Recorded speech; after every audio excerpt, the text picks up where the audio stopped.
চট্টগ্রাম মহানগর বিএনপির ঘোষিত ৯ নম্বর উত্তর পাহাড়তলী ওয়ার্ড বিএনপির অনৈতিক কমিটি বাতিলের দাবিতে ওয়ার্ড বিএনপি ও অঙ্গ সংগঠনের উদ্যোগে বিক্ষোভ মিছিল ও প্রতিবাদ সমাবেশ অনুষ্ঠিত হয়।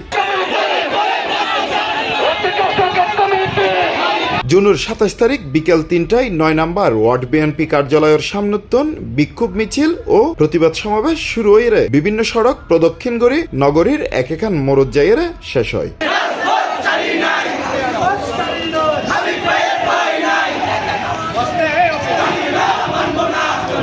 সমাবেশ ওয়ার্ড বিএনপি নেতা ইসমাইল হোসেনের সভাপতিত্বে ও বিএনপি নেতা জামাল উদ্দিনের সঞ্চালনায় বক্তব্য প্রদান করিয়ে সাবেক ওয়ার্ড বিএনপি নেতা নওশাদ দিদার, আবু হানিফ, হাফেজ মোহাম্মদ বেলাল, থানা বিএনপি নেতা মোহাম্মদ তাহের, আবুল কালাম আজাদ, বিএনপি নেতা আলতাফ হোসেন, মিজানুর রহমান, বাচ্চু মিয়া, আবু আহমেদ, রিপন খান, কামাল মিয়া, কামরুল হোসেন, মিজানুর রহমান, মোহাম্মদ রফিক, মোহাম্মদ খোখা, আব্দুল করিম শাহিন।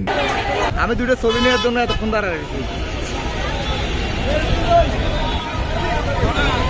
এ সময় বক্তব্যে অভিযোগ তুললে উগ্র প্যাডের মাধ্যমে হঠাৎ করে কমিটির অনুমোদন দেওয়া হইয়ে কমিটিত অনৈতিক সুবিধা লওয়া হইয়ে ঘুষ বাণিজ্য করা হইয়ে বিপুল পরিমাণ টিয়া লইয়ে কমিটি অনুমোদন দেওয়া হইয়ে দীর্ঘদিনের মার্ডর রাজনীতির ওয়ারে জড়িত তারার প্রতি রাজনৈতিক অবিচার করা হইয়ে এই পকেট কমিটি পাহাড়তলীবাসী প্রত্যাখ্যান করিয়ে বলে জানাইয়ে বক্তা হলে তারা অবিলম্বে পকেট কমিটি বাতিল গরণ ফুরব হইয়ে নানান স্লোগান দেয় এবং এই কমিটি দ্রুত বাতিল গরণ হইলে বৃহত্তর কর্মসূচি দেওয়ানোর ঘোষণা করি।